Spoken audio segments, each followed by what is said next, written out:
papaya. Mukhang pang-pamilya talaga ang pelikulang ito, no? There you go!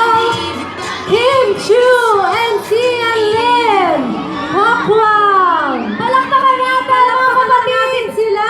Alright, ito na po ang cast ng All You Need Is Pag-ibig! Hi, Miko! Kim Chu! This is the... Okay, impitahan na natin Ate Poki. Magandang gabi po sa inyong lahat. Maraming salamat sa pagpunta. Metro Manila Film Fest. Maraming salamat. At siyempre kasama din po namin ngayon ang aming director, Direk Anthony Nagarame! Yes!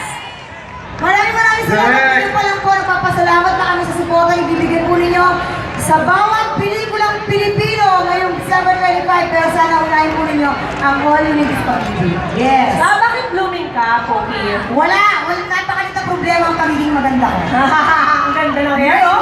May kulot? May kulot pa rin.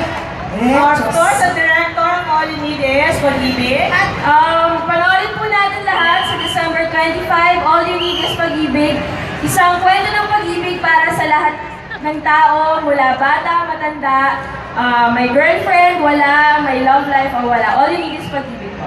Ayan, thank you very much. Yes, sa inyo lahat! Maraming salamat! Okay, anong kinakailangan nilang abangan? Kasi sinabi ng mga pitong pelikula kanina kung ano yung kinakailangan abangan sa pelikula nila. Kayo naman, ano maihahain ninyo sa ating mga magiging viewers? Hahain namin ay punong-puno kami ng pagmamahal at kasiyahan ang pelikulang ito. Di ba, Derek?